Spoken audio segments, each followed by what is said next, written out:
মামা আসসালামু আলাইকুম। ওয়ালাইকুম আসসালাম ওয়া রাহমাতুল্লাহি ওয়া বারাকাতুহু। মামা ভালো আছেন? আলহামদুলিল্লাহ। মামা আমাদের বাগান দেখলেন, ঘুরে ফিরে দেখলেন, কেমন লাগলো মামা? আলহামদুলিল্লাহ, আমি আমার ফার্স্টে রূপালী আমের বাগান দেখলাম, খুবই ভালো লাগলো আমার কাছে। আমও খুব স্বাদ, আম খাইলাম, দু চারটা গাছের থেকে পাকা আম পায়রা খাইলাম। মামা আপনি কোথা থেকে আসছেন মামা? আমি আসলাম আপনার ব্রাহ্মণবাড়িয়া ডিস্ট্রিক্ট, নবীনগর থানা, ইউনিয়ন বরিকান্দি, গ্রাম তুল্লাকান্দি। নবীনগর থেকে আসছেন, ব্রাহ্মণবাড়িয়া থেকে আসছে ভাই আমাদের আম দেখতে। এই যে রূপালী আম আমাদের বাগান দেখলো। মামা কেমন লাগলো দেখে? আম দেখে কি আমার কাছে খুবই ভালো লাগছে। আমিও আসছিলাম আম নেওয়ার জন্য, যদি আপনাদের সাথে আমার কথাবার্তা আমের দরদাম মিলে তাহলে আমিও এক গাড়ি আম নেওয়ার জন্য আসছি বাগানে। এই যে আম দেখতেছেন অনেক সুন্দর। মামা আমাদের বাগানটাতে গোটাতে ঘুরে ফিরে দেখতেছে।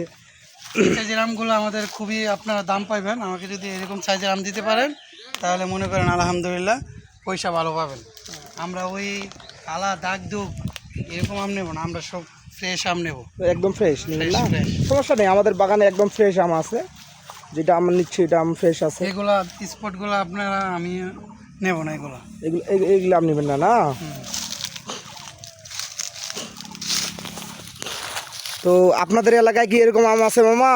না না, আমাদের এদিকে আম আছে লোকাল আম, হ্যাঁ, রূপালী আমের কোনো বাগান নেই। রূপালী এই যে আমাদের এই যে রূপালী আম যে খাইলেন কেমন লাগলো মামা? স্বাদ, অনেক অনেক স্বাদ লাগলো, অনেক স্বাদ, মন ভরে গেছে না?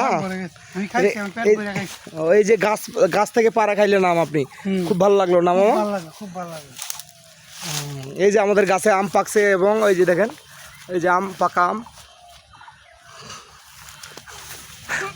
এই যে মামা পারে খায়। মামা দু একদিনে গাড়ি লোড দিবেন নি? ইনশাল্লাহ দেখি, যদি কথাবার্তা বলা হয় তাহলে দেখি এই সপ্তাহ, আজকে কি বার, সোমবার মঙ্গলবারের দিকে গাড়ি লোড দিতে পারি ইনশাল্লাহ। মামায় গাড়ি লোড দিবে, ব্রাহ্মণবাড়িয়া মাল পাঠাবে। আমার নিজস্ব আড়তদার মালিক। কত আম পরে আছে, খাওয়ার মতো নাই। হ্যাঁ, আর আমরা আম দেখলে কি আম পরে পেকে পরে আছে। এই পেকে পড়ে আছে, নষ্ট হয়ে যাচ্ছে, খাওয়ার মতো লোক নাই না মামা? আমি পুড়ে নিলাম। যাক, থ্যাংক ইউ, ধন্যবাদ।